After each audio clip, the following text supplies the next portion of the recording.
Welcome to the Spare Parts Racing Podcast, your podcast for all things motorsports. With your hosts, Sean Chavarella, Stephen Clary, and Taylor Moore. Hear that music?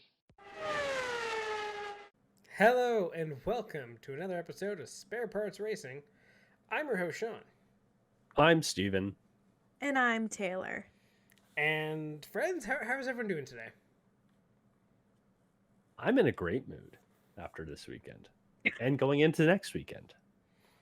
Honestly, yeah, it's pretty good. It's a good weekend overall. Tired, but good. Good. I guess today on the agenda, we have IMSA at Mosport to talk about. Taylor, you marshaled that and get to hear all about your experience there. We have Silverstone that took place this weekend and gave us a decent race. Mm-hmm. Definitely some thoughts coming out of there. And we had a shortened Atlanta race due to some weather. Could have been interesting for playoffs, and at the end, it kind of wasn't, kind of was. You didn't get the winner, but you definitely got... We'll get into the details. Yeah. But it was interesting. And, you know, we're not going to spend, like, as we just did, the last 15 minutes discussing a photo. Stephen has a photo of an old race, and we were trying to debate where the heck this took place, and this delayed us starting by probably 20 minutes. Yeah. The consensus is we haven't figured it out yet. Yes. But we will. Yeah, of course. One day. Maybe. One day. Maybe. And we're going to have a time machine. Go back, figure out where it came from. And, That's what you're using a time machine for? you know what? I have a better idea. Depends. Is the time machine only when they go back, or it can go back and forward? Back and forth. You go back, and then you can come back here. It's a time machine. But what if you can only go forward to the time when you left? It's a working time machine. As in, like, you can go forward and you can go back. Like, and you can return to your own time. But, like, are we talking, like, time turner? Where, like, you eventually go back to the point No. where you leave and... We're a DeLorean. How about that? Listen, this is why time travel does not work in any kind of fiction. It sucks. Unless Is that Okay, the whole reason you made that point? Futurama is fantastic. Actually, it's really fucked up, but besides that. So anyway, on that tangent, Taylor, your weekend marshalling. Yes. Please tell us all about it.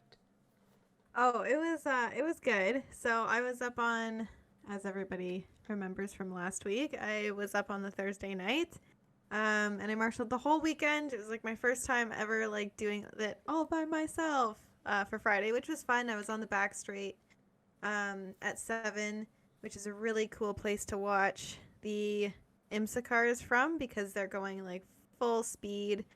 It's right before the braking zone at 8. And I definitely had some engines tickle my eardrums that day. So it was great. Lots of fun. Hearing protection. I know. I did take it out after, but it didn't really help. But anyway. Yeah. And then for the rest of the weekend, I was at 3. So like people who are familiar with Mosport will know where that is. And 3 works a little bit differently than most of the other corners at Mosport. It's a distance corner. So the main marshal stand is on the one side in the outfield, but I was on the infield at Crosstrack 3, which is a very, you stand very close to where the cars are and they're coming right at you when you're watching. That post is a death trap, okay? Yeah, it is. It very much is. It's one of the most dangerous ones on at the track for sure. So that's why they put you there. You're expendable, obviously. As a newbie. Or I'm trustworthy. I don't know. Anyway, it was a good weekend. The Saturday was nice. We didn't have any incidents in the Michelin Pilot Challenge race, which was very surprising. Those cars piss me off. Oh, they're very squeaky. Specifically the Hyundais. For some reason, the Hyundais going around turn 3 squeaked all the time. So I was up there for the Saturday, said hi to Taylor, walked the track. First time in Mosport. Honestly, yes. Very nice. Very good track. I enjoyed it a lot. Good, and we're gonna convert you, and you're gonna be a Yes. marshal next year. We'll see. But those goddamn TCR cars, I know. like They're like, oh, the Hyundais. Again, Steven, under braking, they squeak. Mm-hmm. Like intensely. I describe them as the cheese curds of racing cars. Because they squeak, and it's like a high pitch little squeak, squeak, squeak, squeak as it goes. And it is one of the worst noises. Yeah.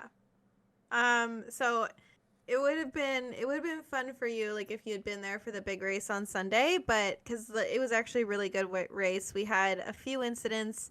One of the cars caught on fire for the super production race that we had at the very end of the day in my corner, which was very, very interesting.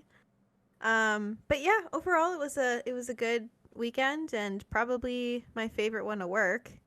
So this is basically me just saying, please become marshals.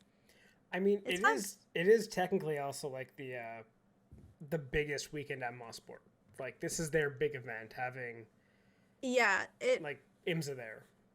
It used to be the NASCAR Truck Series, but then NASCAR Trucks decided to say, no, we're not going to come back. I think it's because we had this thing called COVID, and we had this law where you couldn't come into the country if you weren't vaccinated. And oh no, it was before that. It was before the pandemic even started. Yeah, they canceled their contract with CTMP before, I think in 2019. It was right before COVID started. But they said they weren't going to come back. Like, so it wasn't a COVID thing. They just decided just to never come back. I thought it was COVID that killed it. But okay. You know more than I do. Yeah, anyway, like, it used to, like, I would say that IMSA and the NASCAR weekend probably rivaled each other in terms of size, but definitely now IMSA's their biggest weekend, I think, by far. It was a good crowd there. Like, really, it was it was pretty busy all weekend. Yeah. So it was good. It was fun. It was nice to have some friends come and visit. And I'm glad you liked the track. It's good. It's a bitch to walk. Yeah, it is. Like, you just don't like walking. Listen, their shuttle service was terrible. So you had to walk everywhere. Yeah, their shuttle service, like, you'll wait like a half an hour for a shuttle to come by. It's all like volunteer, like the Rotary Club does it. But they don't have nearly enough golf carts to actually shuttle anybody. Yeah. But it was a good event. What was your highlights of the weekend, Taylor? You know, silence is great for a podcast. I'm thinking. I'm sorry. You can elaborate your thoughts. You can think out loud. Okay. That's a possibility. I'm trying to decide whether or not I liked. Actually, no. I'll say my highlight was most certainly, the IMSA race, the big one, because it went by like this. So it was like 2 hours and 40 minutes, right? And like, when you're standing at a corner, like, for the entire time, sometimes it can feel like it's a week. Like the Michelin Pilot Challenge race felt like very long. Even though it was good, it felt long. But we had a lot going on for IMSA. We had, I think, 3 full course yellows in total. So we had a lot going on. It was very busy, which is really nice. Were you on 3 again for Sunday? Yeah. Did you say that? Yeah, okay. Yeah. Was there no incidents there Sunday, right? No incidents there for the IMSA race. There was one at 9 again, which was an interesting one. If you watch it on YouTube, you can see the marshals go scurry back up the hill because it a little too close. Hit a little too close to where the marshals stand, cross track 9. Did you know anyone around there? Paige was there. I was gonna say, was Paige there again? Yeah, but she was in the marshal stand. Thank goodness, because I was watching it. I was like, if Paige didn't tell me that she almost got bonked by some debris from a car, I will kill her. But no, she was in the stand, and you could see the marshals like see it coming, and then they scurried up the hill. Nice. I don't know who was there, but I'm just glad that Paige didn't. They didn't have to call a marshal down or anything like that. Why would you put it out in the world? Don't say that. What? Don't say a marshal will get hurt. That's bad karma. Okay, says the one who literally put out into the world last time for me, like, getting murdered because the trailer didn't have any electricity. I wasn't saying you're gonna get murdered. I just said that's a trope. There's a difference. Yeah, but you still put it out in the world, and I couldn't sleep a wink on Thursday night because I thought I was gonna get murdered. You were fine. See, everything's fine. I'm alive. I did make it through. But anyway. Also, I guess I owe Steven $5 from last week from that episode. Yes, you do. Oh, yeah. Yeah. I thought he Oh, would. well. My money. I'll get it to you later. Okay. But Steven, you missed out. That's Shocker. fine. Next time you should come. Jesus Christ, dude. Good. Oh my Oh, gosh. Or you know You what? are terrible. Both of you should just become marshals, and then we can hang out all of the time. I feel like this is a cult. Oh, it 100% is. Then You saw no. how they all are. You Yeah. saw how they all are, but it's not really. It's just we all do it for fun, and it's a good time, and everybody's super nice. Well, think about some Well, they draw you into a cult. God damn it. it's not like we sit around a fire chanting or anything like that. It's not actual culty vibes. It's just that we are all, ooh, look, there's a marshal in the background. Yes. So the Way to get flag's yellow. distracted. Sorry. The flag waving is the song of your people, Taylor. We get it. Okay, anyway, moving on. Moving on. So I guess that's all for your weekend. So let's talk now about the highlight, I think, of the racing world in the weekend, which was the British Grand Prix at Silverstone. Yes. And Yes. what an event that was. I know, Taylor, you didn't catch a lot of it because you were marshalling, Yes. but I definitely know you still have thoughts. Oh, yes. Okay. I see me and Steven are rocking the McLaren's. Bandwagoners. I also Sean, want to, you like, traitor. listen, you got to go with the winning side, okay? It's the Italian way. But I like how we're all rocking, or at least me and Steven, are all rocking 3 different things of McLaren merchandise, all 3 different colors. Yes. Steven has Yeah, actually, that's a really good point. Steven has the Gulf blue with the orange and the Miami pink and blue hat. I have the gray and black hat. I think it's actually more of like a kind of a generic McLaren hat versus like McLaren F1, but like, you know, McLaren still. Yeah. Yeah. At least mine's signed by a McLaren driver. Not an That's F1 fine. one, but I still think- McLaren one. I mean, it works. It works. Can we get Polo to sign these this weekend? Definitely. Maybe get some AlphaTauri merch for him to sign. Yeah. Well, we'll get into that later.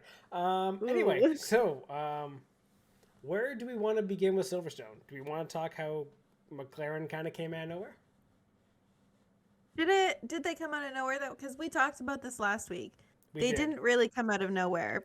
I think we actually said that McLaren was going to have a better weekend. You know what? We were half right and wrong on our predictions last week. Because last week going in, Taylor, Yes. when we were talking about this, you said Norris was going to be the best Brit. Yes. And you were bang on with that. You also said both. Yay! You said both Mercedes, but not finishing the points. That was your heart. Yeah. I get it. That was more out of spite. Yeah, it's fair. But you nailed the Norris one. I had both Williams in the points. Mm-hmm. Missed so by a close. little bit. That's a little bit, but that's one okay. spot. I mean, that was about as bold as a take you could get, and to miss it by 1 spot is not bad. I Yeah. wouldn't be too upset with that. Yeah, Yeah. I was. You can be upset if you put $1 on it, thinking you were going to win $90 the entire thing. It's like I did that too, and that pissed me off. Yep.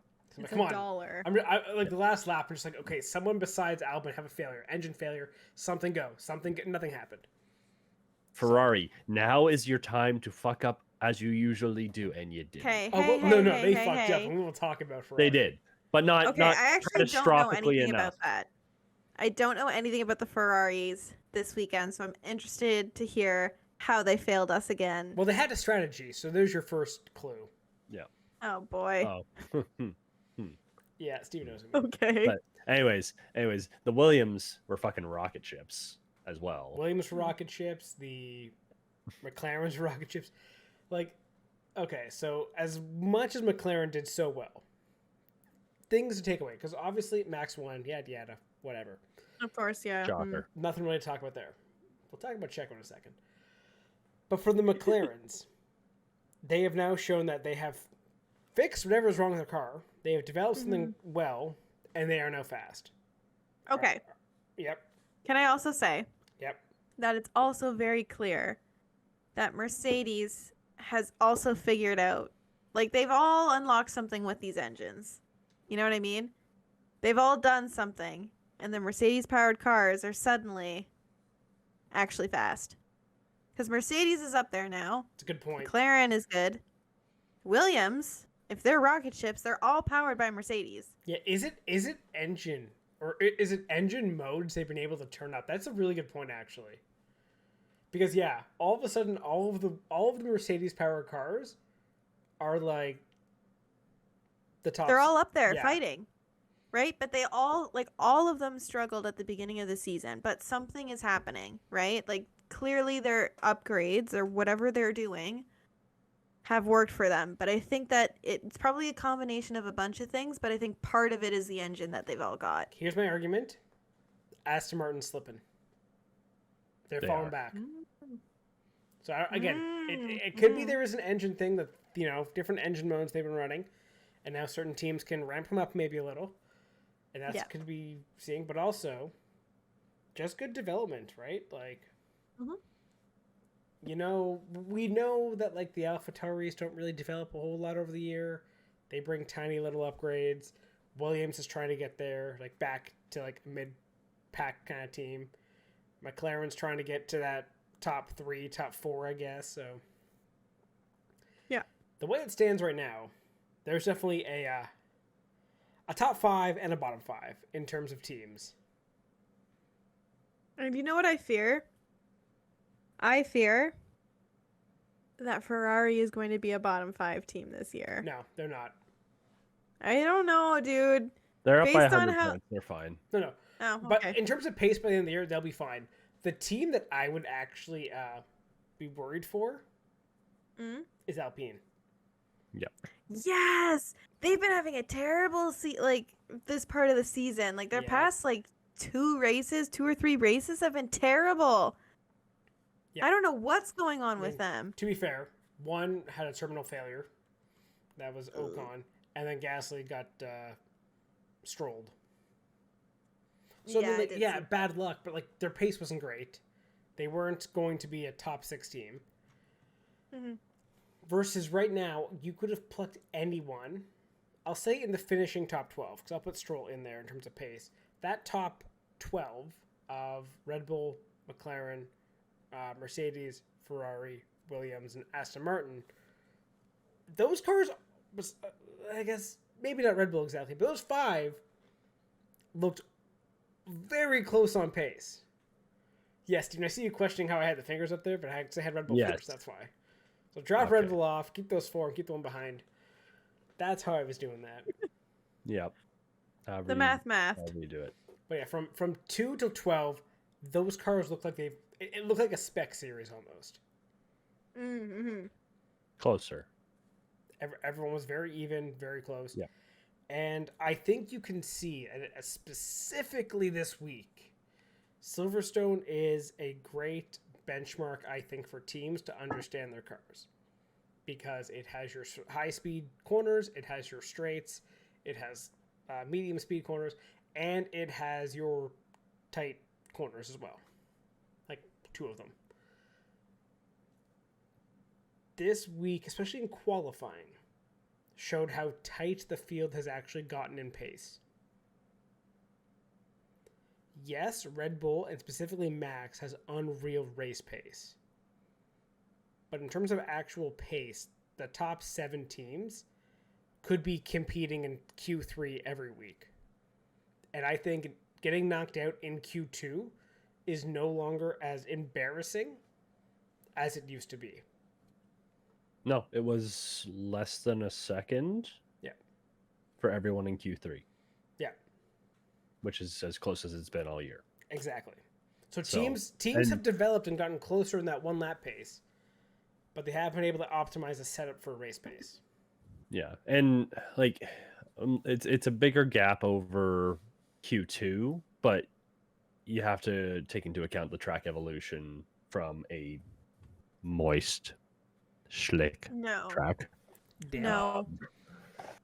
But yeah, like because when you put everybody out on the dry conditions, and yes, you got rid of the slower of the two Aston and Williams cars, but either way, it still probably would have been pretty close afterwards. You could just hit the North Americans, by the way. Yeah. Didn't want to target them too bad, but anywho. Yeah, it is what it is. They're not that fast. Yeah. But yeah, like it is getting very tight. I think the fighting throughout the field you saw, like Sainz went from 6th to 10th in 2 laps. Like that was oof. But again, it just shows before, if you had before, when the cars were so spread out, a mistake like that or a dropping of pace or getting out of your rhythm would have maybe meant you lost 1 spot only, maybe 2. But because that, I don't even want to say midfield, but like that upper end of the field, like the guys fighting in the points were very much on top of each other the whole time. Yes, safety car helps that towards the end, but even at the end, it wasn't like anyone pulled away from anyone. No. Like I think it just shows the rules work and the development, how when you're in the back you get more, from the front you get less development. It's bringing the field together. And it wasn't like anyone was like off strategy. Like everyone was on fresh sets of tires, and there was some different compounds out there. Like I know the McLaren's had pit, I think, just before the safety car, and got a little bit screwed by that, but they had thrown on the hards. Some teams came in during the safety car, got onto the softs, but there was still like the chance for the fall off to start on if you went too hard on the softs on the beginning. Yeah. So well, we saw the softs go over half race distance. Mm-hmm. Though I think it was Taylor. Was it you that sent me the conspiracy theory that, you know, all of a sudden there's a new tire compound, and all of a sudden all the British teams started doing better? That was definitely not me who sent that. Because that's the first time I'm hearing of this. Okay, yeah. Well, so they did use a different side. This is what I was looking for, is that there was a different sidewall, a stiffer sidewall used on the tires for this week. And the person who had posted that was questioning, like, you know, did this help McLaren? So it was you that sent me that, Steven. Sorry. Probably. Okay. You know, you never know. But it was posed as a question of, does this actually have a huge effect? And maybe it does. I thought it was more conspiracy. No. It's just how much the question put out is how much did that impact McLaren's improvement and hinder Aston Martin's pace and Ferrari's pace? But there's a lot to take into account too. Like Norris was going quick last week when he came 4th. Yep. Piastri didn't have that upgrade. He got it this week, and all of a sudden he's going quick. So I'd put it more to the package than the slightly stiffer sidewall. Yeah, agreed. So, and like, you knew going into this weekend for Aston Martin, this was not going to be a good weekend for them. High-speed track, you know. Yeah. They're not good in the high-speed corners. Yeah. They're really good in the heavy braking and getting out and getting on traction. That's where they seem to be good, is under braking and getting out of a corner. But high speed, they were not good. And that's why it wasn't necessarily a huge surprise to see Williams doing a little bit better than we expected, because they've been upgrading the car. Yep. But what was it last year? It was like, oh, Williams is top of the speed trap every single time now at these high speed tracks. That's shocking. And now it's like, no, they've been doing that for a while now. That's what also Lewis was saying on the radio about the McLaren's. They were really fast in the straight line too, and, you know. Yep. That kind of efficiency is really helpful for these guys. And same with the Red Bull. That's where the Red Bull has such an advantage over other guys as well, is that they have such good straight line speed. Mm-hmm. The difference between the two is that the Red Bulls carry that speed through the corners. The other ones lose it. Yes. Yeah, very true. So. Yeah, but the Red Bulls are just, let's be honest, Max is in a league of his own. Yes. Checo. It was nice to see Norris though leading at the start. Yes. That was a very welcome sight. Yeah. If only Piastri got in front. Oh, I wish. Though I did see. Speaking of Norris leading, what happened when Norris took the lead? Did you realize watching the broadcast, Stephen? What was that? The crowd went crazy. There's all that rah. Yeah, they cranked the mics up. No. I'm believing this now. The noise is fake.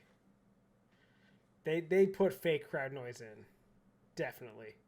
Oh, it's the home of motorsport or some bullshit like that. Yeah, I definitely think now they crank up and put in the fake cheering noise because they can.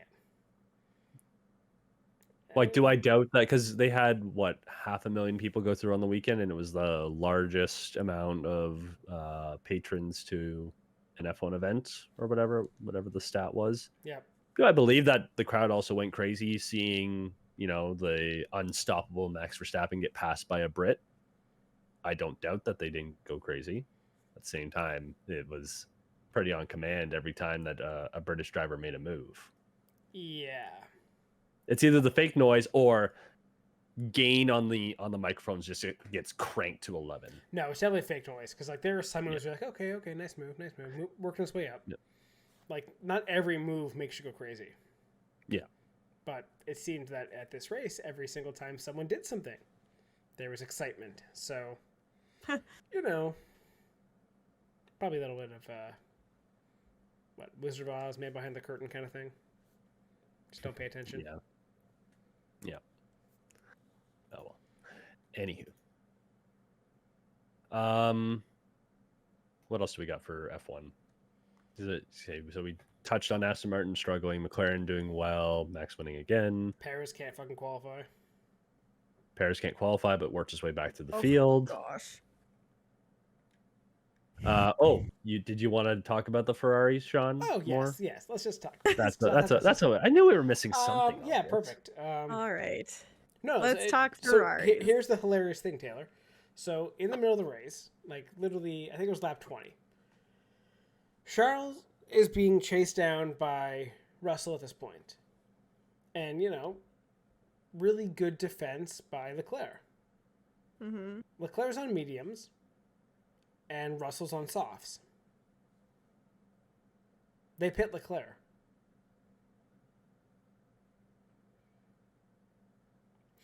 Okay. Russell proceeded to go 20 laps more on those softs. But they pit at lap 20 because we got to protect against the undercut, even though there was no undercut. But it gets better. No, because it doesn't. Remember how in Miami we had the moment of Alonso looking at the big screen because he was all by himself, and he's like, "Oh, did Lance make that move? Oh, that was a nice move. Yeah." We got sort of the same thing, but instead it was Max saying, "Did a Ferrari just pit? I guess we'll stick with we'll stay out and we'll stick to our plan." As a oh, Ferrari pit. We're definitely doing the right thing now. I mean, so much pain. Leclerc was my prediction, Taylor, so I feel with you. But oh my, that's right. God. We had a weird. Oh my gosh, that's so terrible. What the heck, guys? I don't get it anymore. I don't know what planet their strategist is on. Do they smoke a joint every single time they go before the race? They are high as fuck after that. Who goes? Okay, the guy behind us is on softs. We can go longer. Pit. Okay, let's pit now. Yep, Yeah. That's a great idea, guys. Guys, I got the strategy. Let's protect just against throw the everything. undercut. Yep, we're good. Gosh. We put fuel in this time, right, guys? No. You know what? Is it time for me to jump ship? Maybe. To who? No, you're locked in. If you were gonna jump shit, it should have been a while ago. Taylor, if you were going to jump ship from Ferrari, who do you jump ship to?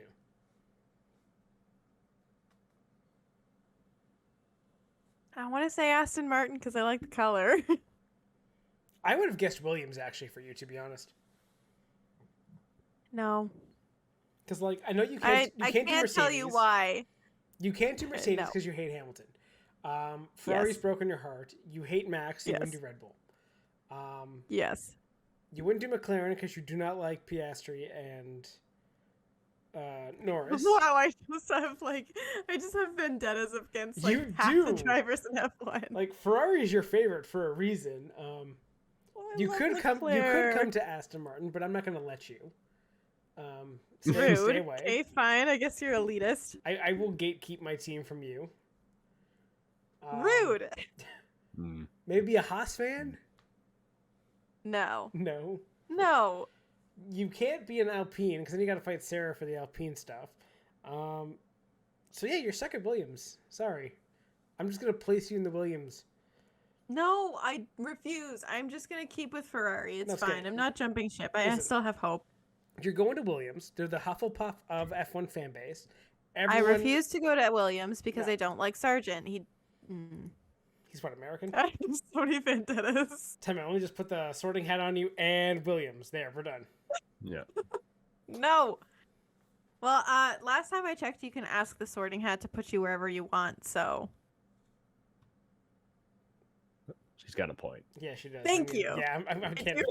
Just- Yay! One for me. Stupid ass series. But does that mean we can also ask and just say you're going to stay at Ferrari and we will watch you suffer? Yeah, that's fair. I like Fine. that. I like I that will option. stay at Yeah. Ferrari and you can watch me suffer. It's fine. We watch Steven suffer every year with the Leafs, so. Like You're a you're Leafs fan not too. in that. You can't throw me under that bus. That's a diving under the bus together. Meanwhile, I'm driving that bus. Yeah. Yeah, well, you're a Detroit fan. It's not like they're any better. Make sure you make moves. Is all I'm saying. Whatever. Okay. Well, I thought you were anyway. just going to say you've seen a cup in your lifetime. I mean, Three. four of them. Yeah. And disconnect from call. No, you were in this. Anyways, Too bad. back on track here. It's funny you bring up gatekeeping, Sean, because we haven't talked about this in a while because it hasn't come up. We had another Martin Brundle incident. Oh no! Yes. Oh, Oh, god. right. Oh. I heard So about this time, Ooh, this is let's bad. okay. So let's walk through the situation here. Cara no. Delevingne, who many people have decided that they completely don't know, but that's always the case because it's just instantly. I have no idea who they are. I don't. Actress. Well, okay. Anyway, she's a British Model actress. I'm actress. pretty sure. Yes. She was a guest for Alfa Romeo all weekend. Has apparently been a big fan of F1 for a while because grew up in the UK. Shocker. Shocker. Martin was doing his grid walk, came up, asked her PR person, "Can we do an interview?" She was talking with someone else at the time, and so he was like doing his little ramble of, "Well, I'm gonna try and get Cara here," and then PR person says, "No, she's not doing any interviews." oh he just my sort of gosh. says, "Nah, I'm gonna ask her directly if she wants to do an interview," and just say, "Fuck you, PR guy." She sort of like half in the conversation still with the other two people, and he just sort of starts trying to ask her a question, and she's just like, "No, dude, I'm not doing any interviews." And Martin's point was, or Martin brings up the point of, "Well, no, you're on the grid. You have to do an interview."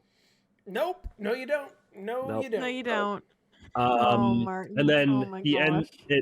this ends with him walking away. Well, I could in a very sarcastic tone. "Oh, that would have been a very interesting conversation, I'm sure. So why are you asking her for an opinion then?" You're just that an asshole there, ego. Brundle. But Oh, then we got Brundle. the usual fallout of some people are like, "Well, we're gonna put these celebs on the grid. They have to be doing interviews No. with." Well, they should be honored to be talking to a former F1 driver at an F1 event. And then you had the celebrity side of they're at an event doing promotional stuff for teams or whatever they're doing, they don't have to give an interview, and there's a rule against it. So let's sort some things out here first. One, the Martin Brundle rule is celebrities can't have a massive security entourage just blocking them the entire way. It's not that people have to give an interview. Right. Good.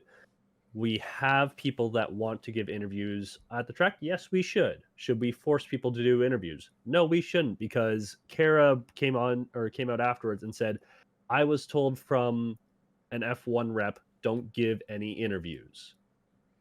Yep. So I followed their instructions and didn't give an interview. Oh my gosh. So, like, and then people were like, well, they probably told her not to give an interview because she doesn't know anything about F1. And it's like, well, okay, that's a pretty bold assumption. But, like, we can't assume that. Come on. But you can't expect everyone going to an F1 race to know every single detail. Yeah. Some people also just like going to the event because it's a fun event to be at. Or they are learning about me. Yeah, but do you need to know what is going on in this championship? Do you need to know why it's amazing for this team to be up here? No, I can just go to watch the fucking cars go zoom. That is fine. You don't need to put it in for, like, me and you guys talk about this, like motorsports in general. Not because we are the most informed people or we know everything, but because we're just friends and we enjoy talking about racing. We don't go into the in-depth details and stuff like that, but, like, when you get these interviews, Brendo asks the stupidest questions sometimes as gotcha questions anyway. So I would never give him an interview. I was going to say, that was going to be my follow-up, is you look at some of the interactions we've had, mostly recently, which is why this has become a whole thing, but you have the Megan Thee Stallion, can you do a little rap for us? Not as a joke, like, can you actually, like, do a little rap for us? No, I'm not here. I'm not entertaining. And luckily she laughed that off pretty well. But then you also have the, hello, Patrick Mahomes. Martin, just because he's a light-skinned black guy doesn't mean it's Patrick Mahomes. With an afro, with the afro. Yeah. Just because it's a tall, athletic dude doesn't mean he's Patrick Mahomes. His name's Paolo Bonchero. Oh my gosh. And to be fair, it led to a very good follow-up this year. That is true. At the same time, I can see why some celebrities would be, I'm not doing an interview with that guy. That guy's weird as fuck. Meanwhile, on the F1 TV in Grid Walk, which is what I watched, Hinchcliffe was the guy doing the Grid Walk. And that had a way more fun of a vibe than the Brundle one, which is just awkward and chaotic. And you need to end that segment. You really do. Or you take away the randomness and have either someone going ahead and screening for whoever's doing a grid walk to see who wants to do interviews. Yeah. Or you have a list of people who are doing interviews. Also, for the record, it is not difficult to do. No, it shouldn't be that hard. And also, like, not that Martin needs a list, which is why I think you have someone walk ahead of him and screen and get people prepped. Takes away from a bit of the, on the spot questions, but at the same time, you don't know what question he's going to ask. Nope. So it shouldn't be hard to screen ahead of time so we don't have these weird moments and then a whole bunch of gatekeepy F1 fans say, well, get the celebs off the grid. Again, I will agree that we should have people that are interested, but this is also how you get people interested, is by inviting them to events that they've never been to before. But also, like, Martin Brundle doesn't come at you with questions that are easy. Like, what's his first question usually? Why are you here? Why are you here? Who are you supporting? Yeah. And some people have their guy. Like, there's a lot of Lewis Hamilton guys in Hollywood. That shouldn't be the first question. It shouldn't be. You shouldn't have to justify why you're here. Yeah. The first question should be, hey, are you excited to be here? Yeah. That should be the first question. Because the answer to that is, yeah, great to be here. Great event. Yep. Great to see all the fans. Good to see here. I am here supporting these people. And then that leads you into your follow-up of, oh, you're supporting this, like, any particular reason. And then you can get into, like, oh, it's a good friend of mine. Or, like, oh, we have a partnership with this. And it's like, that is how you should do these grid walks. You shouldn't go through and be like, why are you here? You're famous. Why? I need to know. Why are you on the grid? Brundle, fucking chill. Like, for the love of God, chill. Yeah. So, anywho, that's the fun part of that. Well, and on a slightly happier off-track F1 moment in that Mika Hakkinen also called McLaren about a month ago being good, and now everyone's like, Mika is a mystic. Yeah, honestly, should probably listen to him and what he's doing. Yeah, because Yeah. everyone, I can't remember, what did he have? I don't think anyone is able to catch up to Red Bull this year. This is back in June when McLaren was still sputtering around. Yep. The only surprise I think we'll see is McLaren possibly progress in the next 2 months. I think they will surprise us massively. Just in terms of speed of the car, they will probably challenge Red Bull, which is what we got a month later after he said that. Wow. Yeah, it's pretty good. Fucking awesome. Ooh. But now we've gotten to a really fun part in the season where, with like that upper midfield, I would call it, being so competitive, it's going to be different race in, race out. Different guys are going to be fighting other cars. Different tracks will suit other cars. Like, I expect Hungary to be very good for Aston Martin and Ferrari. I expect maybe something down the line in, like, what's next? Belgian Grand Prix. That will probably favor Mercedes, McLaren, a little more high speed. The Dutch Grand Prix, that will probably also favor them. The Italian Grand Prix is probably another Ferrari, Aston Martin. Again, these are all who's fighting for second and third. But each race will bring its own element now. And I think that will also be interesting going forward. Yeah. Well, as long as so what was the meme of the first, let's say, third of the season? It was, we've just swapped out a couple of the names for the podium, and now it's always Max, Perez, Alonso, Max, Alonso, Perez, Max, Alonso, whatever order it is. So now getting a couple extra names in the mix, that'll make it fun at the front. Get maybe some names in the points now that Sargent is showing that he can possibly be competitive. Yep. So should be good going forward. Should be very good second half of the season. Mm-hmm. Someone was going to win. We do not expect.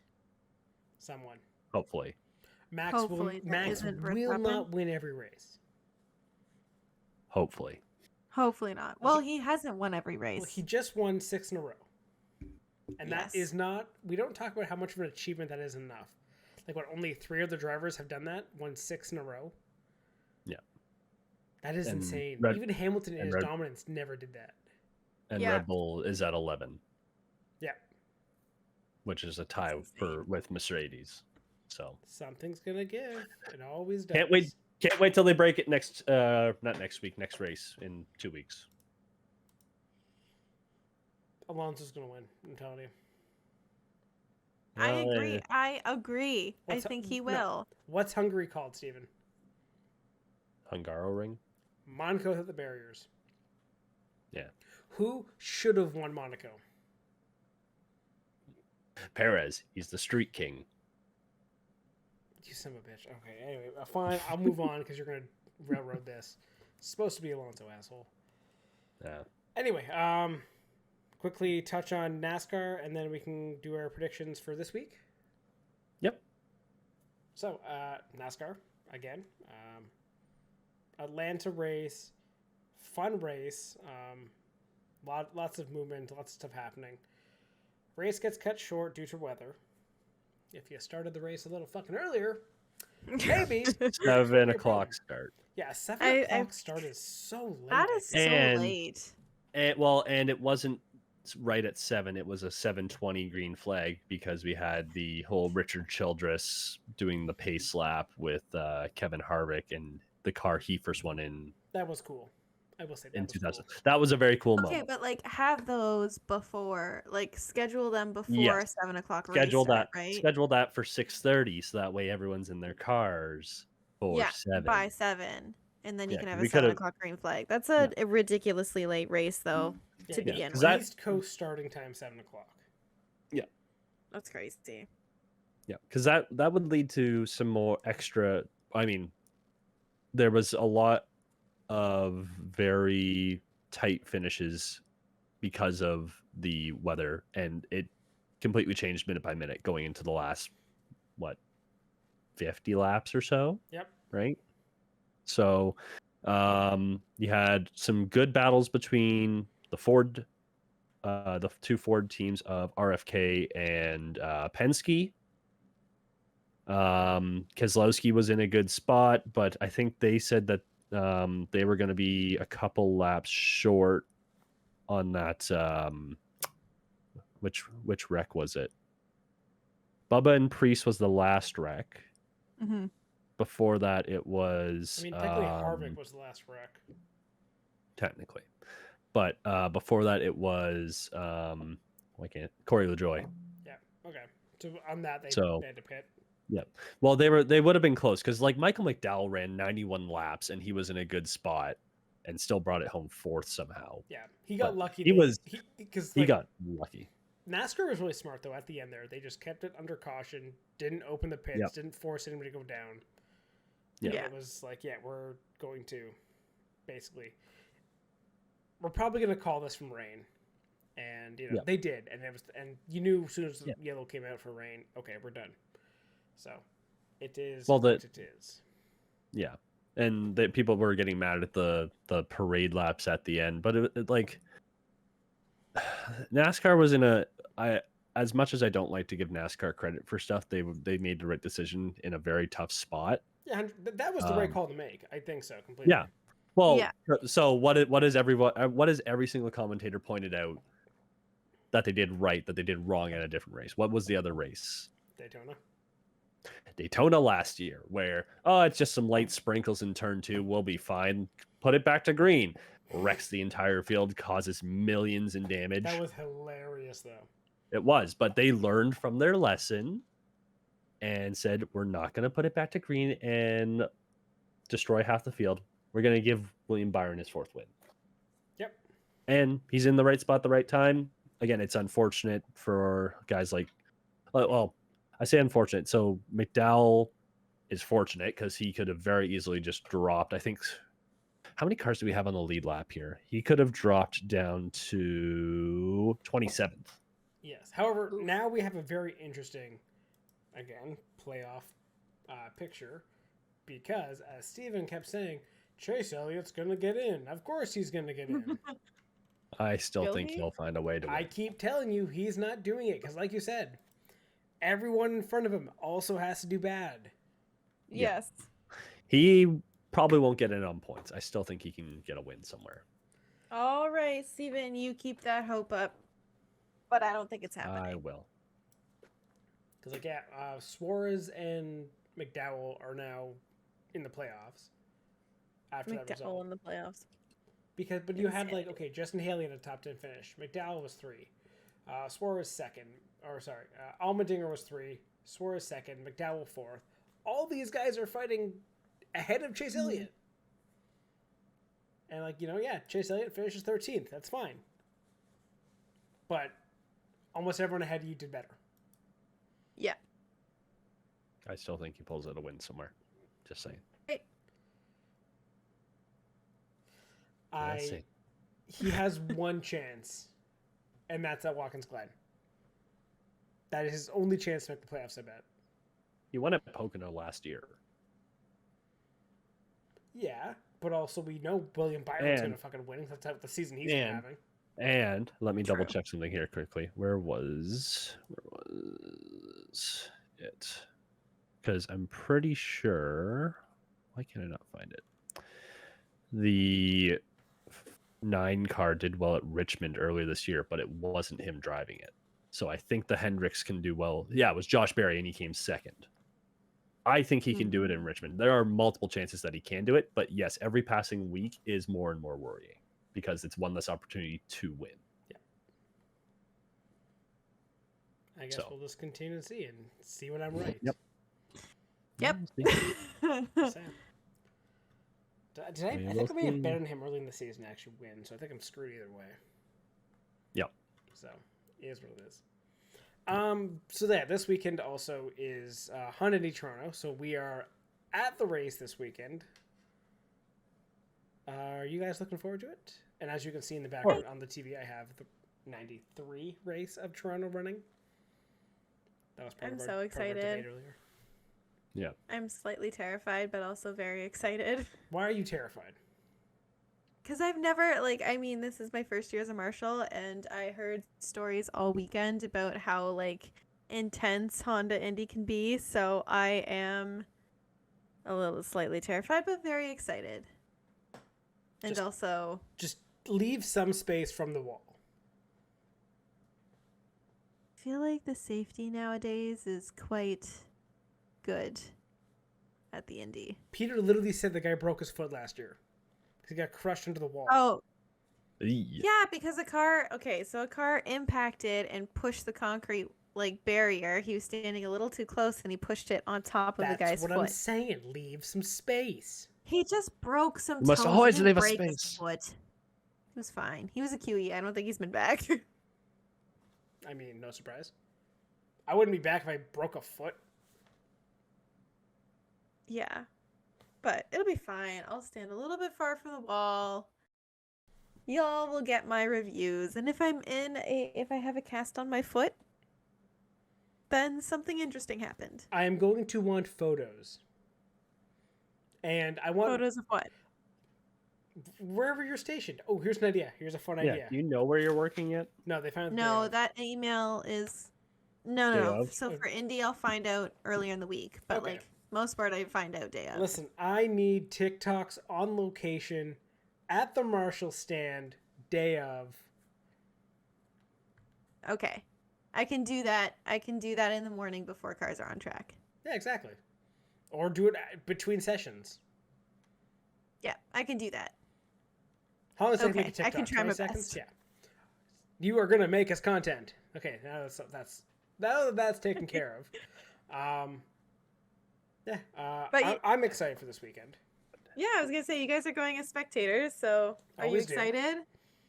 Yeah, it's like what, my Always. 12th year in a row going. I mean, not in a row because COVID and all that. Yeah. Well, I mean, Yeah, if technically, there wasn't though, a they didn't race. have. Yeah, Yeah.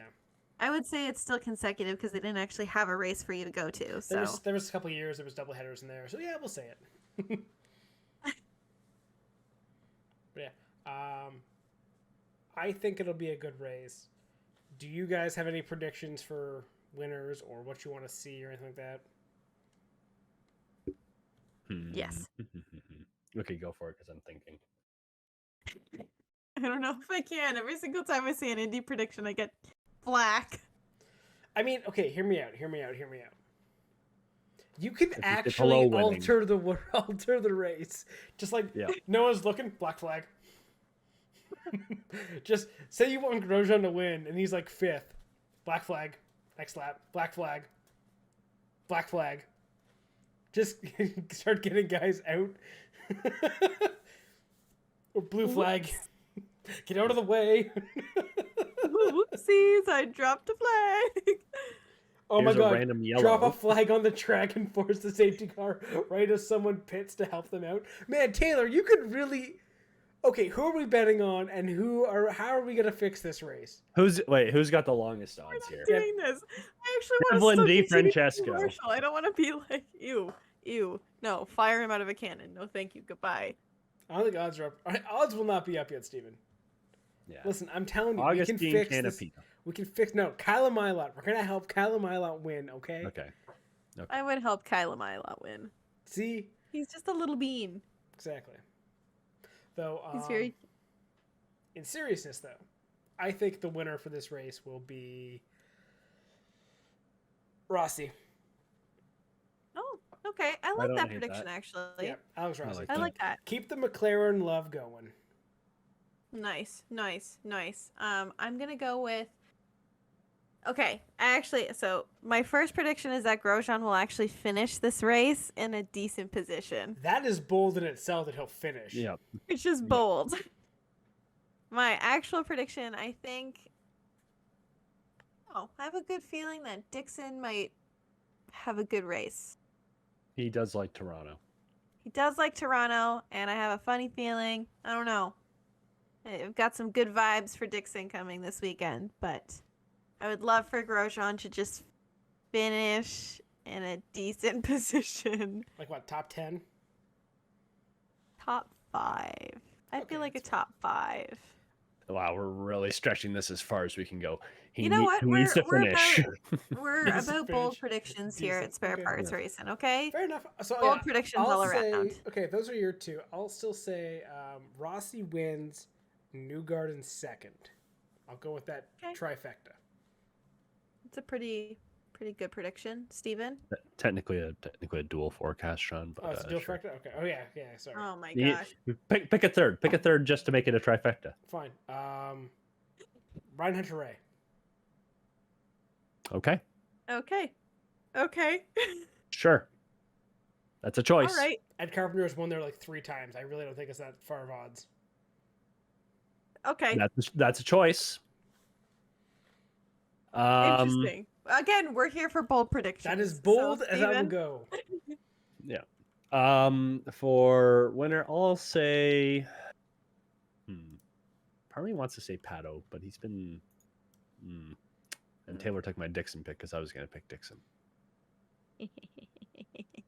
How's Pato done the last couple of years in Toronto? Just be happy I didn't choose Ericsson or Grosjean. For the record, the last, and this is the last, 6 winners? Yeah, let's go. The last, 10 winners basically there, in the last decade, have all been either Team Penske or Chip Ganassi. So picking McLaren is not a good with- choice. No. Only 3 of them have not been that. 2 of them are Ed Carpenter, and the other one is KV Racing Technology.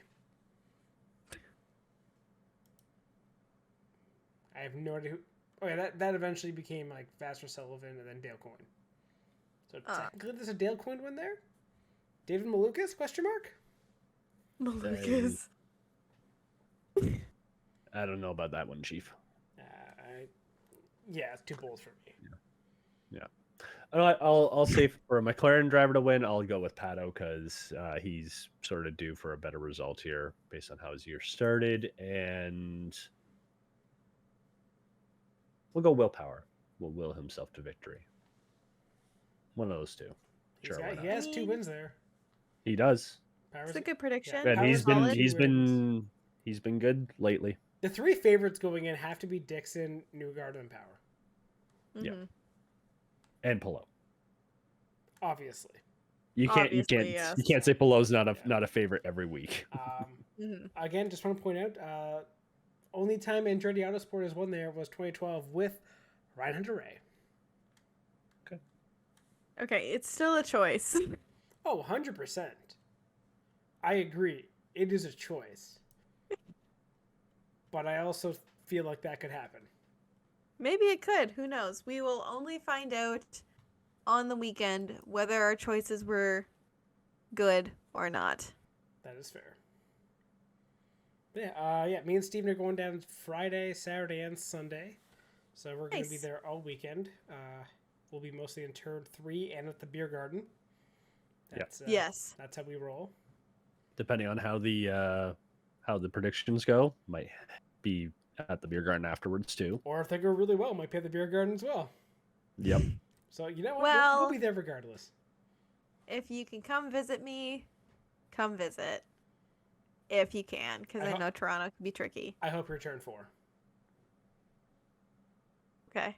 That'd actually be a good spot for you. It would be. We could say hi. It would be. Yes.